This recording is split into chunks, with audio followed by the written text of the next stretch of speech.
Things you must know about your partner before saying "I do." Before you say "I do," there are things you need to know about the person standing beside you. Not their favorite food, not their favorite color, not even their favorite movie. You need to know who they become when they're angry, who they become when they're broke, who they become when they don't get what they want, who they become when nobody is watching. Because marriage doesn't only introduce you to the person you fell in love with. Marriage introduces you to the person behind the smile. And sometimes the person behind the smile is someone you never took the time to truly know. So before you walk down that aisle, before you exchange rings, before you promise forever, there are conversations you cannot afford to avoid. 1. Know how they handle conflict. You will disagree. No matter how deeply two people love each other, there will be disagreements. So don't only ask yourself, how much does this person love me? Ask, how does this person treat me when they're angry with me? Do they insult you? Do they threaten to leave? Do they give you the silent treatment for days? Do they bring up your past mistakes every time you argue? Or can they sit down, listen, communicate, and find a solution? Because anyone can be loving when everything is going well.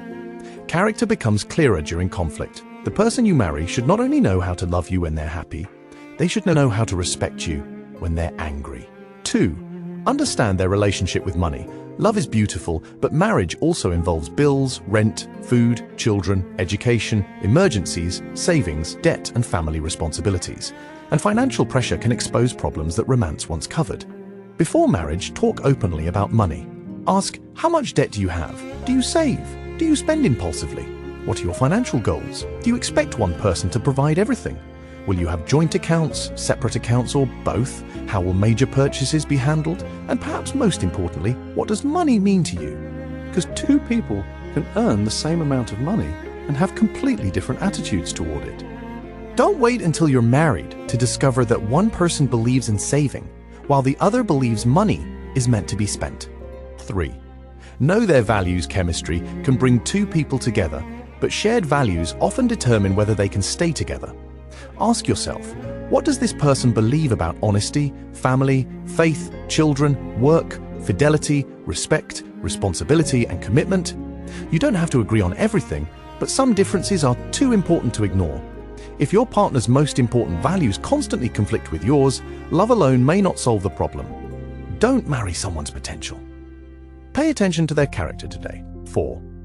Talk about children. Never assume your partner wants children because you want them. Ask, how many children do they want? Do they want children at all? What happens if having children becomes difficult? How do they expect parenting responsibilities to be divided? Who disciplines the children? What kind of upbringing do they believe in? And what happens if the two of you disagree about parenting? These aren't conversations for after the wedding, they're conversations for before the wedding. Because bringing a child into a marriage doesn't automatically solve problems. Sometimes it magnifies them. 5. Know their relationship with family.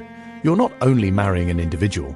In many cases, you're also entering a family system. So pay attention. How does your partner treat their parents? How involved are their parents in their decisions? Does your partner allow family members to control their relationship? Will your in-laws have unlimited access to your marriage? Where will boundaries be established? And if there is a disagreement between you and their family, will your partner be able to handle it maturely? Family can be a beautiful blessing, but without healthy boundaries, family involvement can create serious problems. A healthy marriage needs love, but it also needs boundaries. 6. Know their past without using it against them. Everyone has a past. Your partner may have made mistakes before meeting you. They may have experienced heartbreak. They may have been married before. They may have made financial mistakes. They may have struggled with things they're not proud of. You don't need to know every unnecessary detail, but you should understand the experiences that may affect your future together. What happened in their previous relationships? What did they learn? What mistakes do they admit? Have they taken responsibility? Have they healed? Because there's a difference between someone who has a painful past and someone who keeps repeating the same destructive patterns. The goal isn't to punish someone for their past. It's to understand whether their past has shaped them into a healthier person. 7. Know their expectations about intimacy. This conversation may feel uncomfortable. Have it anyway. Talk about affection, physical intimacy, boundaries, frequency, expectations, and faithfulness. Also discuss how you will communicate when one person's needs aren't being met. Don't assume your partner thinks exactly like you. Healthy couples learn to discuss intimate subjects with honesty and respect. Marriage doesn't automatically make two people sexually compatible. 8. Know their emotional needs. Ask your partner what makes you feel loved.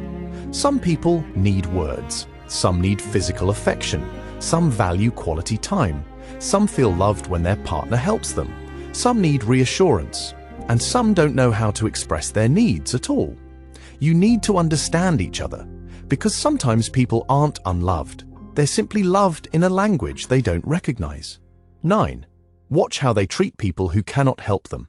This is one of the most revealing things you can observe.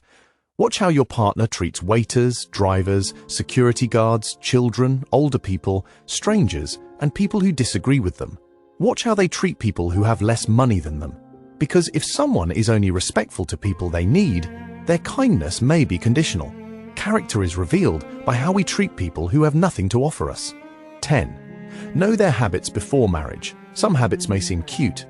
After marriage, the same habits can become sources of resentment. Are they clean? Are they organized? Do they drink heavily? Do they gamble? Do they spend too much time online? Do they work constantly? Do they procrastinate? Are they dependable? Do they keep promises? Do they take responsibility when they make mistakes? Don't ignore serious habits simply because you're hoping marriage will change them. Marriage doesn't magically transform character. 11. Know how they handle responsibility. Pay attention to whether your partner takes responsibility or always finds someone to blame. When something goes wrong, do they say, "I made a mistake, I'm sorry," or do they say, "It's your fault"? A person who cannot accept responsibility before marriage may struggle to accept responsibility inside marriage. You don't need a perfect partner. You need someone who can recognize their mistakes and work to become better. 12.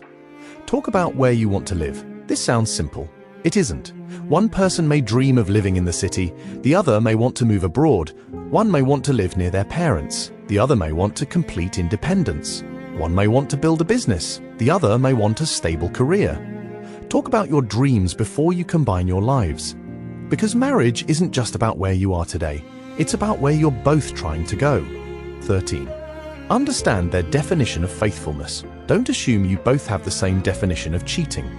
For one person, cheating may mean physical intimacy. For another, emotional intimacy with someone else may already cross the line.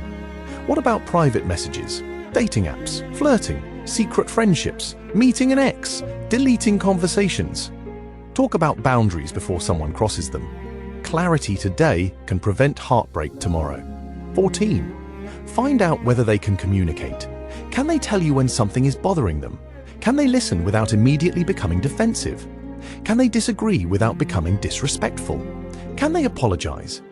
Can they have difficult conversations? Communication isn't simply talking.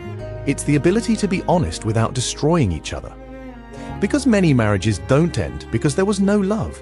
They end because two people stopped being able to safely communicate. 15. Know why they want to marry you. This may be the most important question. Ask yourself, why does this person want to marry me? Is it because they genuinely love you? Because they respect you? Because they see a future with you? Or because they're afraid of being alone? Because everyone around them is getting married? Because of financial security? Because of family pressure? Because of pregnancy? Because they simply don't want to lose you? Marriage should not be an escape from one problem into another. You should know that you're choosing each other for the right reasons. The most important question: before you say, "I do," don't only ask, "Do I love this person?" Ask, "Can we build a healthy life together? Can we communicate? Can we forgive? Can we disagree respectfully?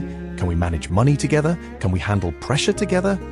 Can we protect our marriage from unnecessary interference? Can we grow together? Can we remain kind when life becomes difficult?" Because marriage isn't tested on the day you say your vows. It's tested on the ordinary Tuesday when the bills are due. It's tested when you're exhausted. It's tested when one of you is sick. It's tested when money is tight. It's tested when you're angry. It's tested when temptation appears. It's tested when life doesn't go according to plan. And that's why choosing a life partner deserves more thought than choosing a wedding venue. The wedding may last a day. The marriage is supposed to last a lifetime. So take your time. Ask the uncomfortable questions. Have the difficult conversations. Pay attention to patterns, not promises. Don't ignore red flags because you're afraid of losing someone. And don't confuse chemistry with compatibility. Because the right person isn't simply someone you love deeply. The right person is someone with whom you can build something healthy, safe, honest, and lasting. And before you say those two small words, I do, make sure you know who you're saying them to.